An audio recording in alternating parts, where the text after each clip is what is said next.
But when I was a child, she was a member of Grace Temple Deliverance Center in South Minneapolis. And what drew me to the church back then, admittedly, probably wasn't as much for the sermons, but they had a really good band and choir.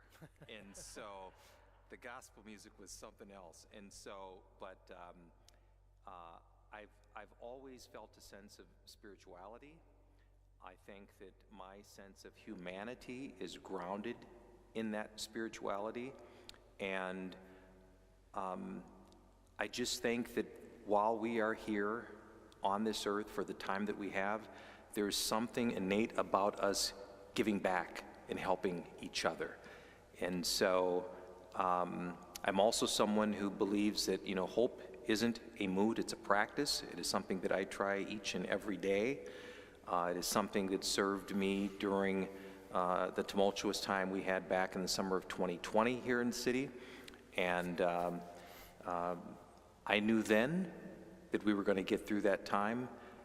Just as I sit here before you tonight, I know that we will get through this time as well as a community together. So, yeah, that's a snapshot of me. Okay. When we talked the other day, I said to you that since we'd arranged this time to get together, situation had changed in the city yet once again. Yes. And that we were facing a situation that had significant differences, but also significant similarities to what you and the rest of the city went through and law enforcement with George Floyd. What are the similarities and differences that you see between then and now? What concerns you? What hope do you see in there? But how do you reflect upon our situation, particularly with the killing of Renee Good and what happened back in 2020? Yeah, that's a great question. So, some of the similarities that I see, and one of them, I say this because I think of our children. When Mr. Floyd was murdered, the world saw his last moments played out on a cell phone video. And I think about the trauma that does to children. I have to see, in my former role, lots of bad things and lots of bad things on video. But I always thought about what that does and the impact that has on our children. Similarly, Miss Good, her last moments were captured on video, that our children are having that imprinted in their minds. So I think about the impact of that. The proximity, less than a mile away from where both lives were taken. And then also, I saw both in the summer of 2020 how strong we were as a city, as a community, but I also saw how fragile we are too. And with the Miss Good's killing, that seems that feeling is there as well. Certainly and unfortunately, politics gets infused and got infused into both, and uncertainty. And so those are some of the things that I have seen both. I will also say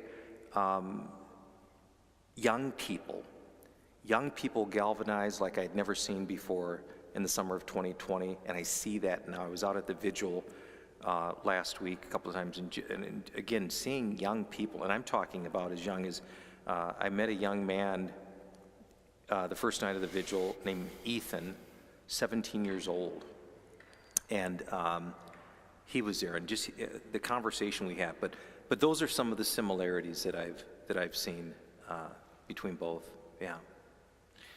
Renee Good is not the kind of person we expect to see killed by law enforcement.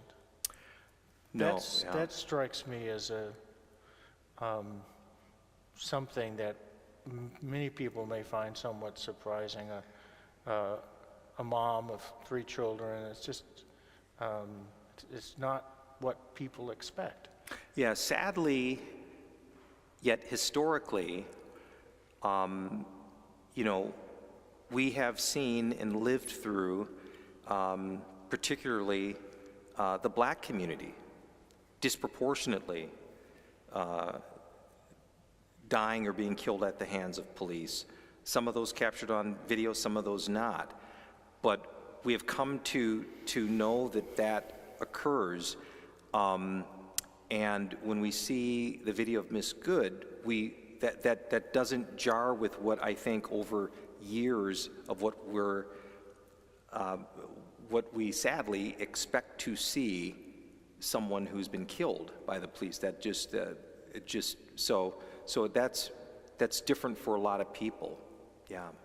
And the standard narrative that's often hauled out in a situation like this can't be used in this one in the same way. Yeah. I will say that another similarity came to mind when Mr. Floyd was killed in the immediate hours after his death. There was a narrative that went out that was not right, and I had to own that. And in Ms. Good's case, the same. There's been a narrative that has gone out immediately prior to an investigation being conducted, and that's never good. That's never good. Just normally in a situation, you'll have people say, "We need to get all the information before we make a judgment." That in this case, there was nothing like that at all. It was immediate judgment as to what was going on. And it's important. If ultimately the goal is to seek the truth and to find the truth. Mm-hmm. It's important to do whatever we can to not sit in judgment during these times, especially during investigation. Yeah. How do we care for each other in the midst of the situation that we're facing? Not just you think of Miss Good. You also think of Melissa Hortman and her husband. You think of so many recent acts of violence against public officials, and as I say, people that we don't normally expect to be victims of violence. What are the ways in which we can care for each other in the face of this? I see this community, and I say this community, Minneapolis and the Twin Cities, just because it has gone through so much in a short span of time. But, one of the things, and I think I shared this with you and your dear wife earlier today, the high school, local high school. For me to drive by this afternoon and see teachers, including custodians, standing out there making sure that each student knew that they're supported and that they're with them. I mean, those small acts of kindness and support mean everything. Reaching out to each other, just giving someone a call or a text, "Hey, how are you doing? Do you need anything?" I know currently in and around not only the Twin Cities, but in Minnesota, people are knowing that our small business owners are hurting. People who normally would go in to get their groceries or other food staples, who are either fearful or afraid to do so, people are volunteering. They're packing meals. They're getting lists to go out and deliver those items. I mean, those types of things are going to be very important. And I also think it's important to support each other by knowing when to tag off. And what I mean by that is this community and this state has gone through so much that so many of you, and I know some of you out there, you carry a lot of weight on your shoulders. And even our superheroes need rest too, and making sure that we're taking care of those folks and saying, "You know what, I got this week. Get home, get your rest."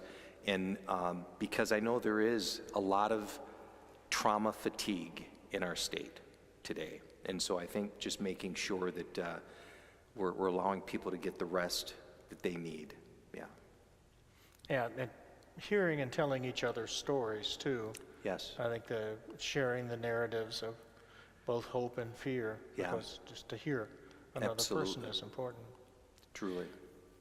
There's another thing that we talked about on Monday was what happens when trust is lost, whether it's in law enforcement or the government or officialdom of any sort. And I know that when it comes to working in the police department, building and creating trust, particularly in communities where there's not been any before, Yeah. is one of the biggest challenges. I know you talked about the challenge that it was for you, Yeah. and it continues to be for the African American community. But let's talk a little bit about building trust and what happens when you don't have it. Yeah.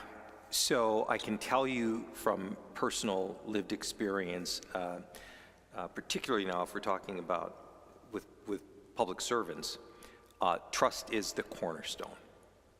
You will not achieve anything. I don't care how smart you are. I don't care how great of a team you have. If you do not develop and build trust, and I always say, trust is earned in droplets, but it's lost in buckets. You have to earn that trust each and every day, and you build it during the quiet moments. I will tell you right now, when Mr. Floyd was killed, in the preceding hours, well, first of all, I should say, one of the relationships I had with a community activist and leader, we had built that relationship over time 5 years prior to Mr. Floyd's killing.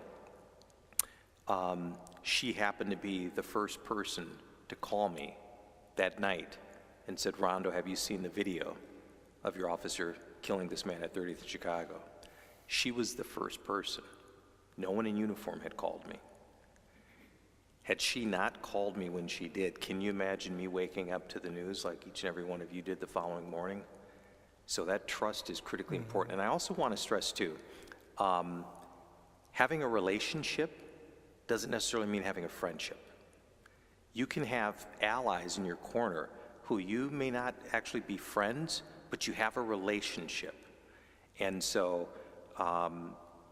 but trust is vitally important. And trust means being humble. Trust means also being vulnerable. You know, when you step in it, so to speak, when you put out a statement hours after a tragedy and it isn't the right statement, own it. Own it. Don't blame anyone, don't shame anyone, but just you have to own it. So, but trust is important, and certainly in terms of moving forward. When I got the call regarding Mr. Floyd's killing in the video, early morning hours, I called 32 community members, and I told them, many of them were asleep. I had to leave the message on their voicemail, but I said, I need you to meet me in my office tomorrow morning at 8 a.m. Something horrifically terrible has happened in our city. And of those 32, actually 36 showed up. But that was built on trust. That was built on trust. And by the way, not all of the 36 that showed up, always agreed with each other. But we found a commonality of our humanity to bring us together and try to do the right thing moving forward. But trust is paramount. It is. What was the role that the various religious communities played in all of that, and the situation with Mr. Floyd, and what would you hope for from the religious communities? Yeah. Now in situation with Ms. Good, but also with the situation of ICE in general. Yeah. So what many of you may not know, and I'm sure that the most Minneapolitans don't know, is that during the days preceding Mr. Floyd's murder, I was meeting with our faith leaders constantly. There's an interfaith group that I had known and been a part of for a long time, but I was in temples, churches, synagogues, mosque. I was giving them updates. They were asking how they could help support. I mean, the faith community was huge for me during that time. I mean, the influence that they have. I mean, captivated audience, certainly at least every Sunday, right? And so the faith community was vitally important. And I also think when we talk about, you know, every time during that summer when I would get before a microphone or news media, I always remember that our children are watching. So Rondo, whatever you say, remember those children are watching, and they're uncertain, and they're scared, and they need answers, and they want to see hope. Well, our faith leaders were doing that all the time. And so to be able to have that as a force multiplier was critically important. I will tell you, during that summer, the Black church was extremely helpful, during that time. So whether you're a believer or not, the faith community, they're there to help heal and to help restore and to help give hope to our communities. And it was critically important. And I continue to see them out there during demonstrations and protests. So yeah, it was extremely important. It was also a very difficult time for your rank and file police officer to Yes. go through. How did you try to help them navigate through all kinds of charges and critiques and all the defunding the police and all of that? Yeah. So the police department is an organization, but it has its own culture, and it's had its inception back in 1867. Over that period of time, it builds a culture, and even within the culture, there's another subculture, and when you have to lead that organization, it's built of individuals from society. I oftentimes would joke and say that, the two things that cops hate the most are change and the way things are, right? So trying to lead them in the right direction, but also understand about that culture, it's difficult. For the first time, the summer of May 25th, 2020, Minneapolis police has obviously, over history, has had incidents that have shocked and rocked the community. But May 25th was like no other that we had seen in the nation. And it jolted officers. And for the first time to see one of their own being investigated, being arrested, being charged with murder, demonstrations, protests taking place, not only outside and within the city of Minneapolis, but across the country, across the globe. So we had never dealt with that before. Two things that were paramount for me was to truly lead from the front. And I will tell you that when an organization is under stress, I can't tell you how many times I heard, Rondo, what's the plan? What's the plan? What's the plan? And I oftentimes told them, if you just remember your oath, if you forget anything else, just go back to your oath. Just do that. Do that. But it was difficult. We are, again, the department had never experienced anything like that. And I will tell you that as the leader of that organization, the one thing I was committed to doing was never abandoning our values. As a leader in any organization, the moment you abandon your values, you're done. Your people don't believe you. Those you serve won't believe you.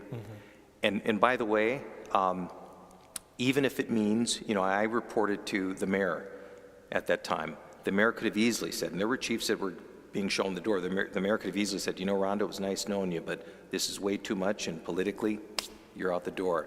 But I was never going to abandon the values And so that's critically important. And what does that mean, not abandoning values? You speak up, you tell the truth, even if it means you stand alone, even if it means you have to testify against one of your own in a highly publicized criminal trial, but you never abandon your values. And so that was sort of how I proceeded during that time. How did you keep your equilibrium, not only in this situation, but throughout your career? You had a long career in the police. Started at the beginning as a patrol officer, didn't you? Yes. And worked your way up and through many different permutations. How did you keep your equilibrium and all that so that you were able to keep your equilibrium when it came to this situation? So two things. One, my parents. I always knew that, boy, you better never do anything to get your mom upset with you. And so I knew that I had people who had supported me and wanted me to do my best, and I didn't want to let them down. But I would say what kept me was my community. I do think that there's strength in serving in the community that you came up through. And so every day that I was going out there and serving, I was seeing family, friends, teachers, neighbors, and so that kept me grounded. That kept me grounded. I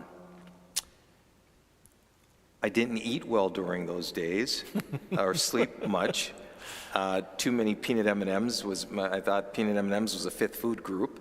Didn't sleep a whole lot, but I think community, that sense of community, sort of kept me grounded. Yeah. Was there a point at which you said, okay, we've turned the corner, we're headed out of the immediate crisis into something that we can, a little more predictable or handleable? Yeah, so it was in two phases. The first phase was seeing the valid anger dissipate, and I remember driving down Lake Street one morning, and there was neighbors who had organized a cleanup for the businesses. And I remember seeing neighbors, white, black, or Latino, East African, Asian, everyone, dustpans, mops, buckets. And I saw children out there holding the bags open for the, and I said, okay, we're getting there. But then the trial was getting ready to occur, and I could feel, and National Guard soldiers were coming back in, and so then sort of that temperature was there again, and so that was once the trial went forward and the verdict was read, I thought, okay, I think we're going to start moving forward. We're going to start moving forward. Yeah. You said the other day that, and you mentioned it a little earlier, about hope. Yeah. What does hope look like to you when you talk about hope?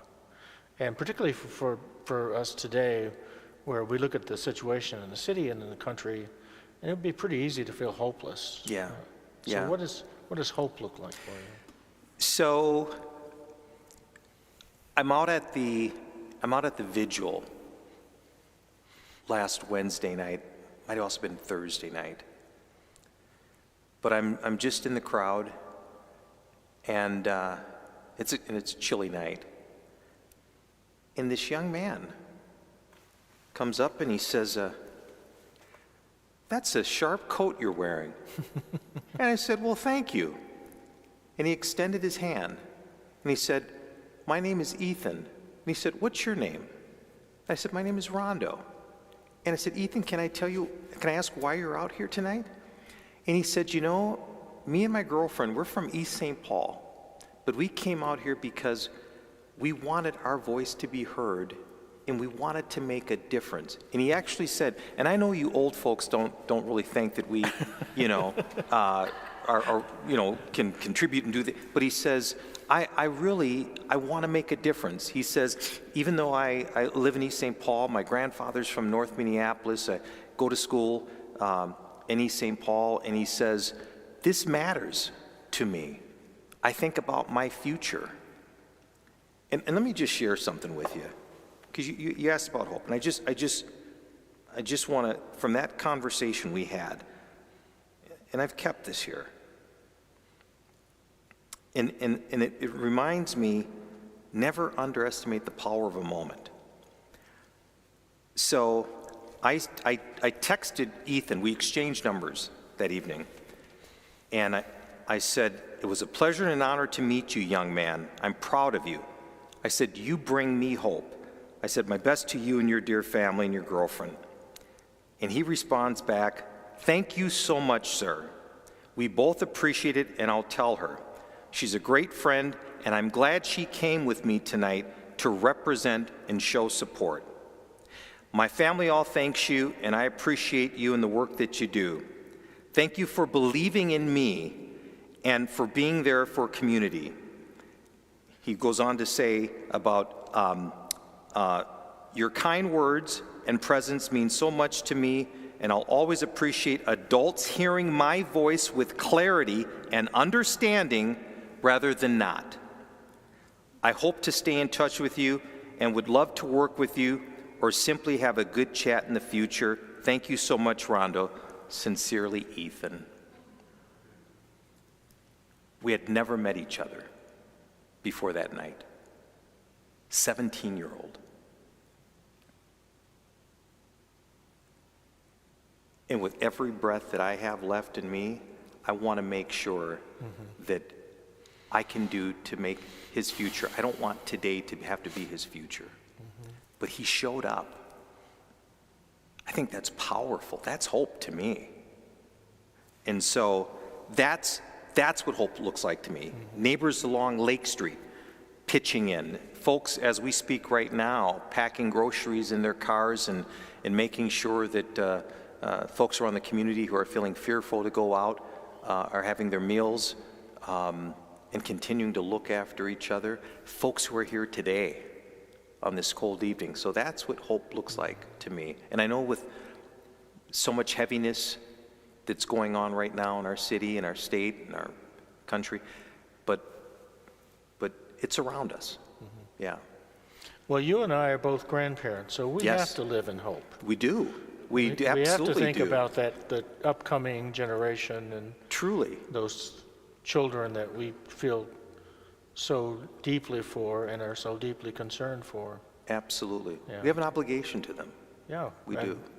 And every other child. I think your point a couple of times about thinking about how this impacts a child. Yeah. Well, I have another question that maybe you won't want to answer, but maybe you will. Now. We'll see. Okay. All right. All right. If you had an opportunity to offer advice to our leaders in Minnesota and our leaders in D.C. In this current situation, what kind of advice would you give? And I can ask Tim if it gets too controversial, we can black this part out or something. Okay. But what do you think? What advice would you have for our leaders right now? Again, I would say for leaders here, and whether it's leaders in D.C., words matter. People need hope.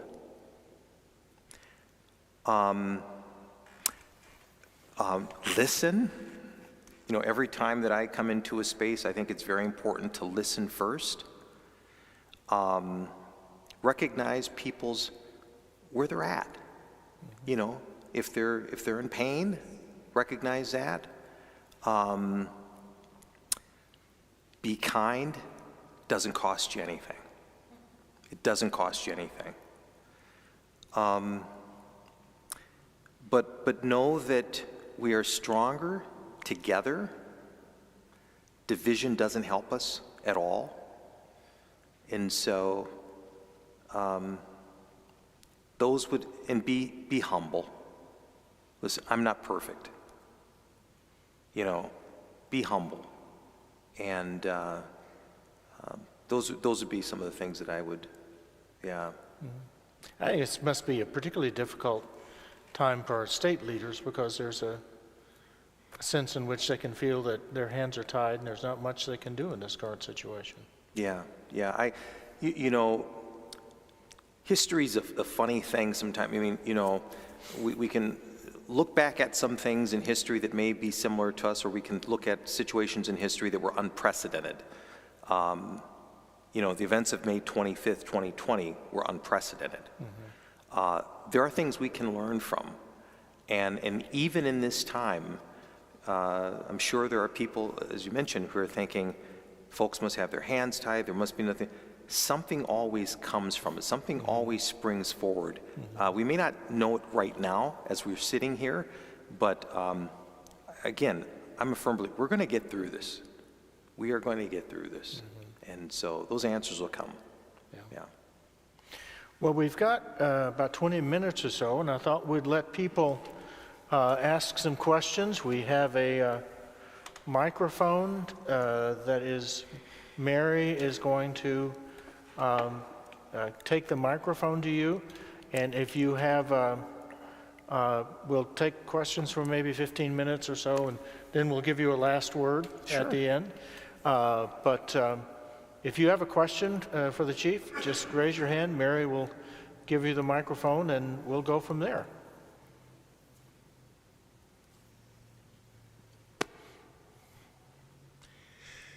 Good evening, Rondo. Good to see you. Great to see you too.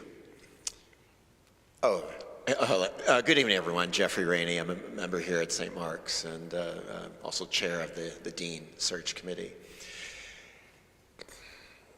What tactically or strategically, but what's going to need to happen so that things don't get worse before they get better with this ICE occupation? Yeah, that's so.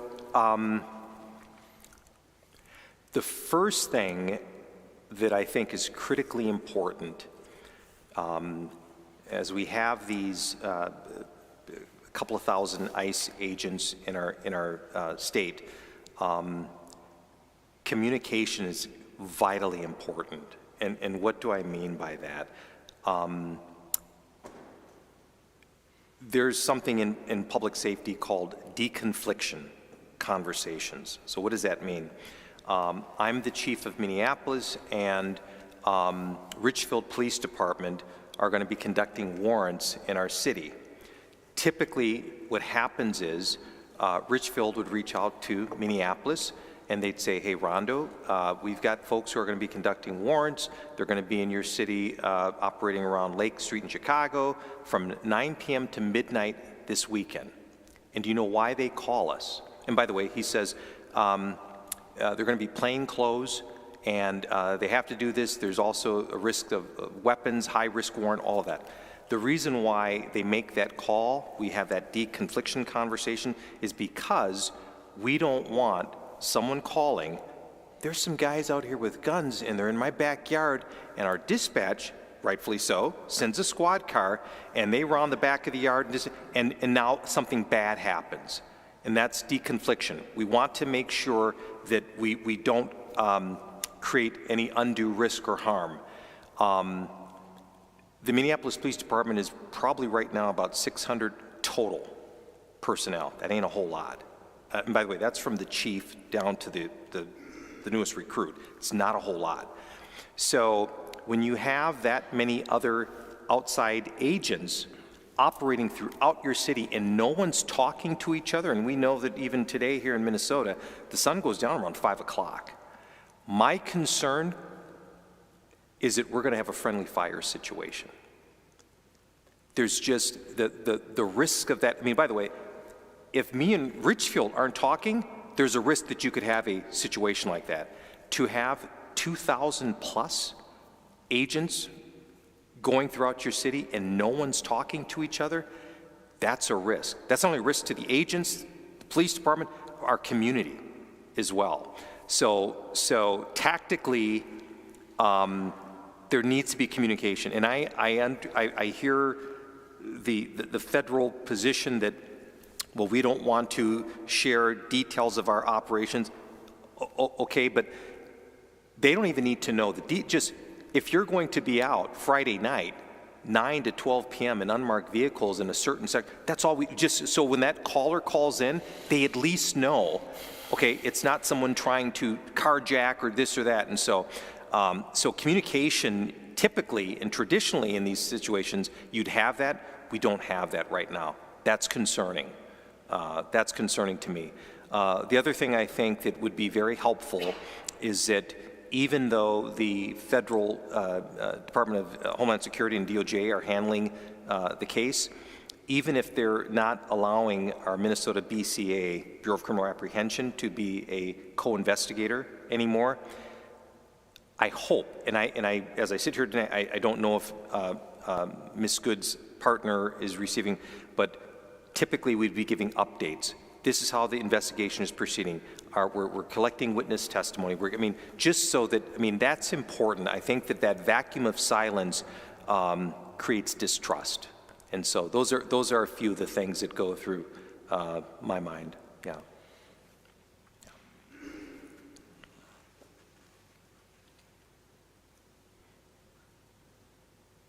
Another question.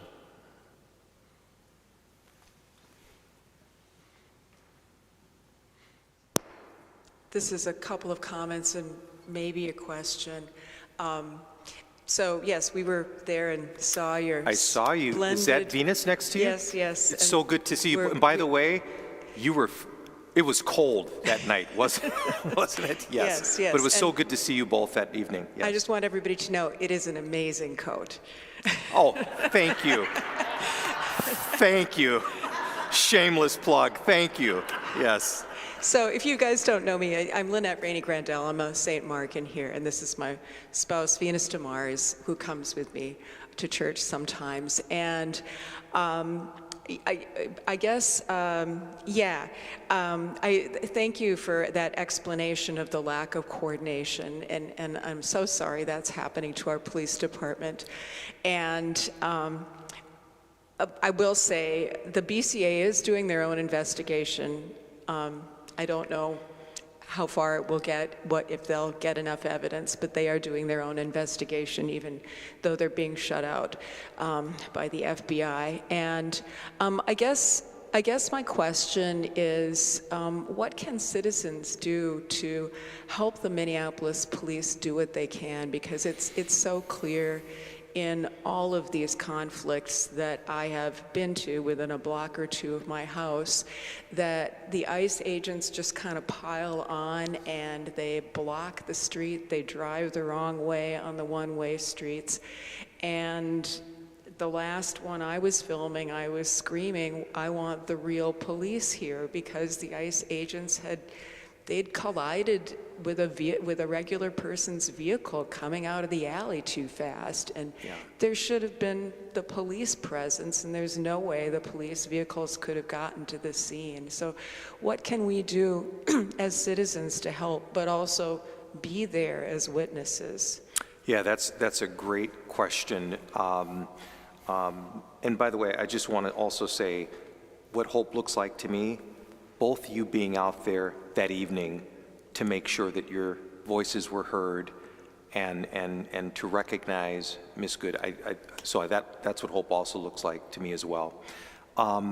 This is sort of uncharted territory. I've got my dear friend Ms. Jana here. What I would say, and I also say that, those ICE agents are probably not leaving anytime soon in the near future, but I would say if they haven't already done so, precinct inspectors, your precinct inspector, there should be some sort of community meetings with your precinct inspector, your crime prevention specialist, because things are going to be changing now. Like you said, if there's ICE agents' vehicles that are blocking your alleyway or your street, MPD may not even be aware.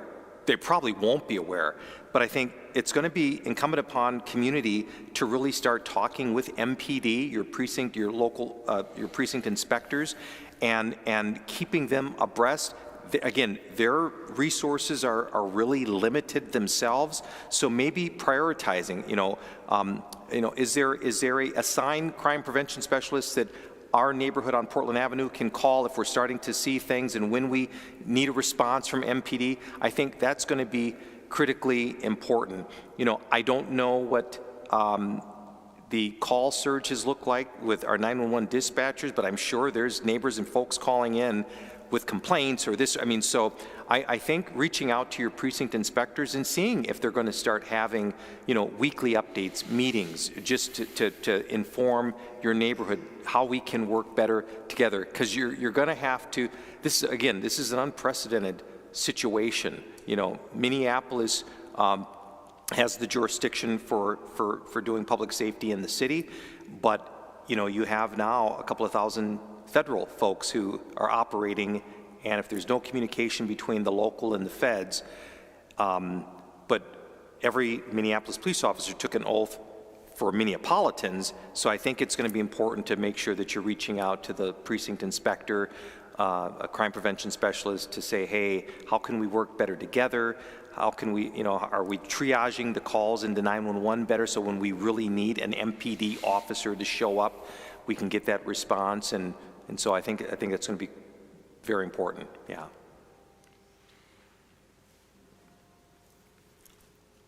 Immigration enforcement's been around forever. There's nothing new. Yeah. And I was thinking about, you were talking about the Richfield police, if they were going to have a warrant and they'd let you know.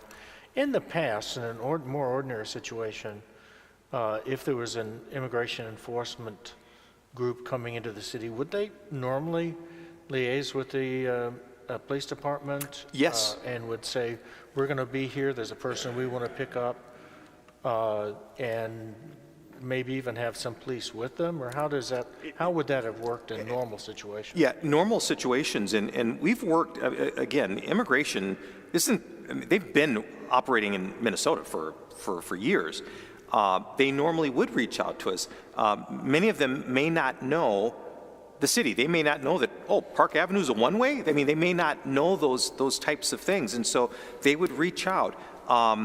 If they were going into, we have to do something downtown Minneapolis at 1 a.m. It just happened to be Friday night. Well, it's bar closed. That's a consideration. There's all of these things that you would reach out to that jurisdiction because it helps you. If you're going in there with unmarked cars, you might startle the neighbors. You might want to do so. There's all of these things that deconfliction helps. And by the way, it'd be the same if Minneapolis was going into Bloomington. We would always call them, or Richfield. That's just. That's how it would work. Unfortunately, now in this situation, that's not occurring. Yeah.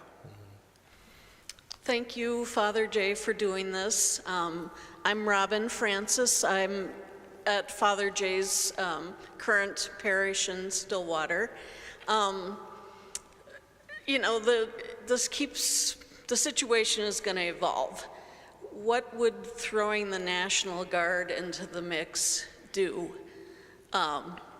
Add more confusion, or what do you think? Wow, that is a really good question.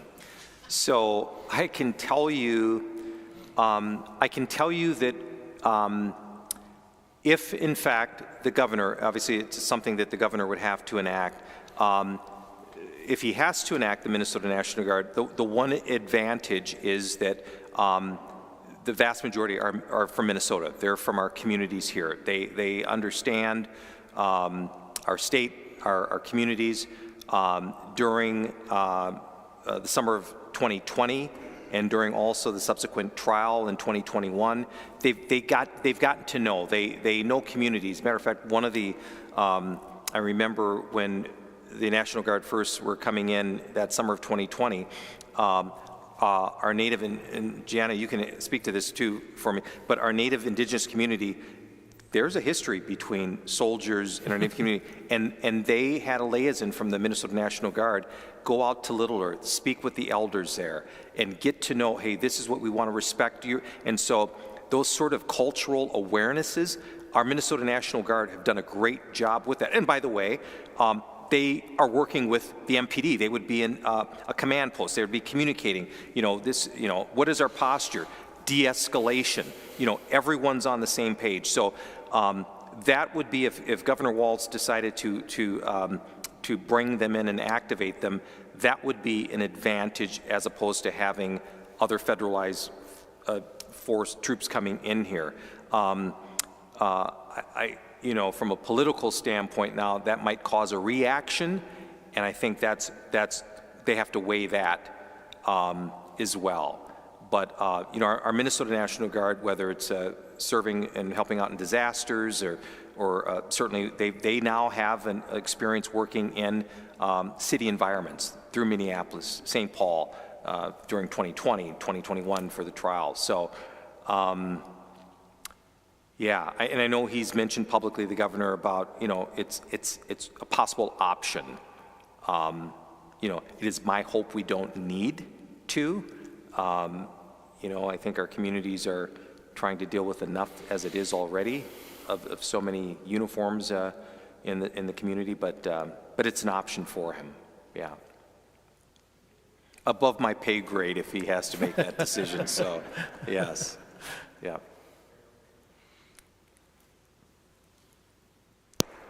Rondo, Tim Kingsley, Provost of the Cathedral of St. Mark. You were kind enough to talk a little bit about trauma in our young people. I wonder if you might speak a little bit about the trauma in the public safety officials and people working the streets and protecting us. Vicarious and moral trauma is residual from 2020. Policing is a calling, and I didn't serve in the police department, but I will say I don't recognize policing in the ICE agents.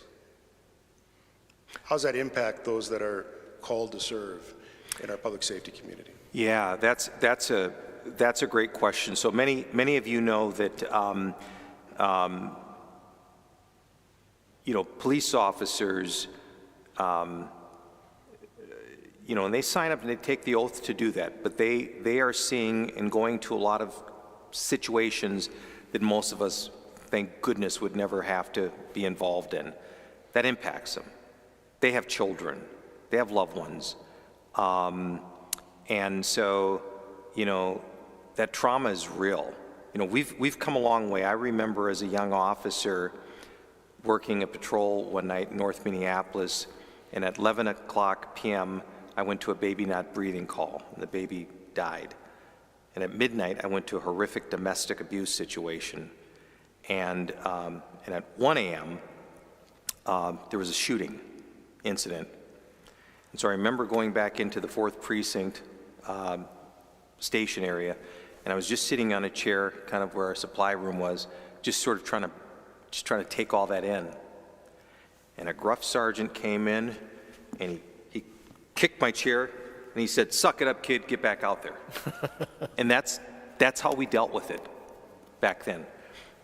We don't talk about the number of suicides that peace officers suffer, and they go, the suicide rate has gone up in years.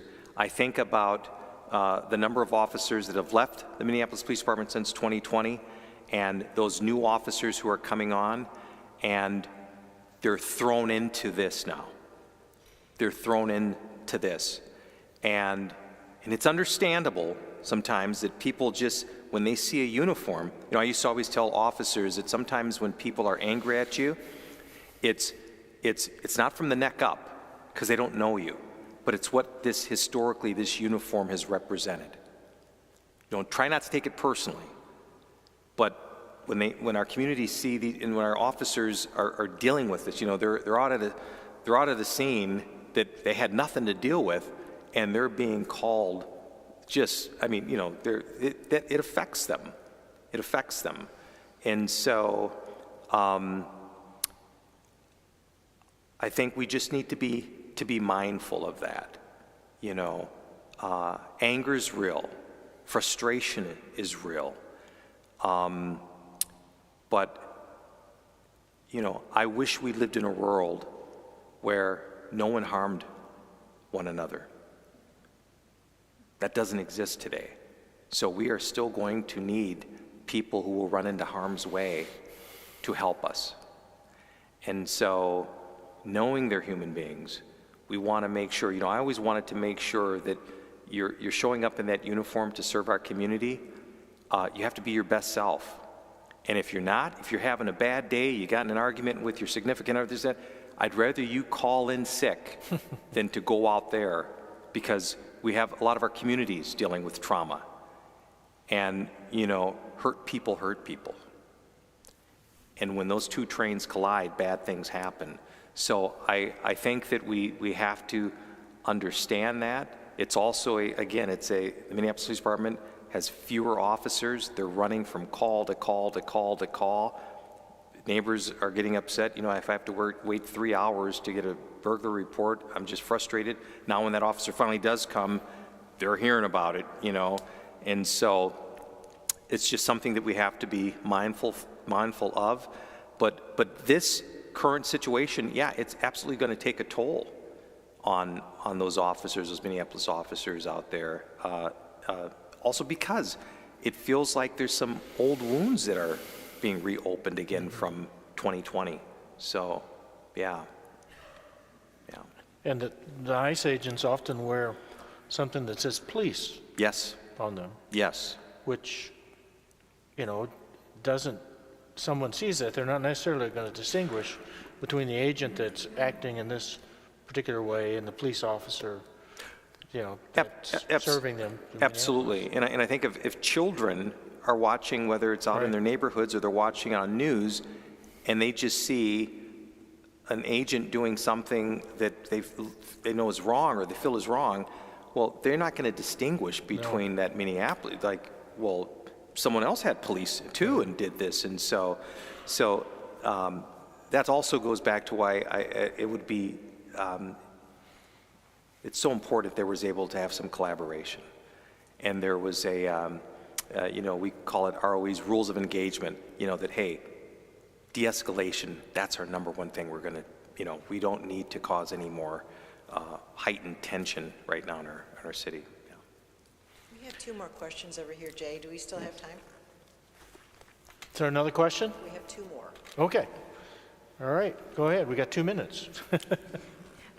This isn't really a question, but every day I get a thing, this happened in history from the Equal Justice Initiative, Brian Stevenson's organization, of something that happened in history, and it always has to do with black folk. And like today, it was in the late 1800s, a black and white couple, they had a place that was like a hotel, and they were murdered, and after they found out that the hotel that they both had together was burned, those 2 people were decapitated. And so when we're talking about trauma, I guess I just need, as a person of the dominant culture, so to speak, have to name how aware I am of this instance. Like, we're like, this has never happened to us before, and I mean, that white folks can say that, and whereas I just think other people of color are just like, it's been happening, girl, you know? Yes, true. Thank you for naming that. Absolutely. Thank you.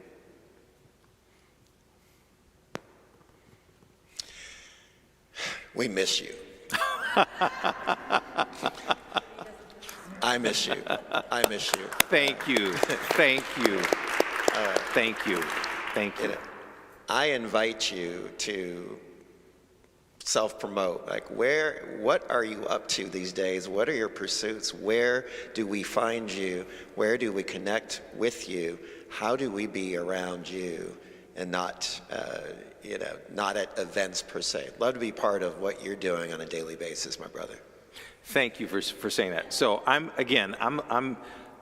my heart is always Minneapolis, and so since I left the service with Minneapolis in terms of the police department, I've gone into consulting, and I will tell you that DNA of service still exists. I've had the opportunity, and a very humbling opportunity. Liberia, Africa has gone through 2 civil wars in our lifetime. And unfortunately, as a part of that, they've had a corruption of government and a culture of corruption.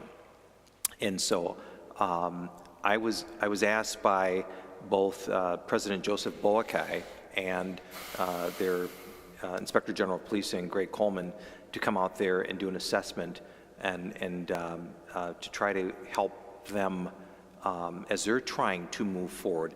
A remarkable thing is Liberia's population, 40%, I believe, are under the age of 17.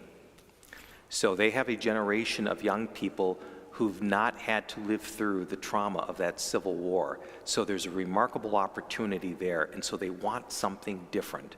And like Liberia and like Minneapolis, oftentimes the first face of government are those people, men and women, wearing a badge and a uniform. And so they're trying to get it right. And so, so that's important to me. I continue to serve on our community boards here. I'm a commissioner of Minneapolis Public Housing Authority. I serve on a board here at Fentanyl-Free Communities, Urban League Twin Cities. So I'm still, you know, that service never leaves you. And so, so doing that, we could have a whole nother discussion. I'm also involved with artificial intelligence and public safety, and I will tell you, it's here.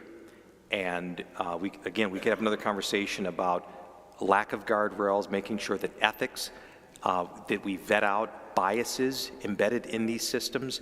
And our AI is going to do great things, but I will tell you, oftentimes the first service of government and local government that's going to be rolling out will be police departments. So stay tuned. At some point in time, you may want to have those conversations, but I'm working to try to make sure that AI is both accessible, that it's equitable, and that humanity is based in it, and that that we're leading AI, and it's not the opposite way around. So those are some of the things that I'm involved in. Yeah, and I still eat peanut M&Ms. So, yes. Okay, over time, we have one more question over Yes. here. Thank you. Social worker, community organizer, really appreciate you talking about self-care. Yes. I'm a firm believer that joy is part of resistance. So I'm interested, what's bringing you joy right now? Oh. How do you find it? Yeah, joy is community. Joy is that text message I received from Ethan. Joy is seeing friends of mine here today who've been out here community organizing for decades. Joy is seeing people who just have a infinite care about our communities and our cities. And and just people coming together. You know, I felt a certain way when back in the summer of 2020, how the rest of America wanted to portray our city of Minneapolis. And it was so distorted. It was so distorted. And I see today people are making sure that the killing of Miss Good, that, oh no, there's good here. There's good here, and they're coming together. And so that brings me joy. Yeah. Well, before we go, I want to plug Chief Rondo, Securing Justice for the Murder of George Floyd. I saw a couple of you had copies of this. I just got this myself this week. Looking forward to taking a look at it. Let's express our appreciation for the Chief being with us. Thank you. Thank you so much. Thank you so much. Thank you. Thank you. Thank you.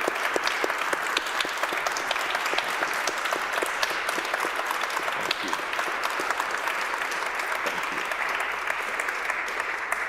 Tim, do you have a final word when our next one is, or do you have something else you want to say about that? Or No, I don't know if I think we're good, and I'll call you on that AI discussion soon. We'll get you on the docket.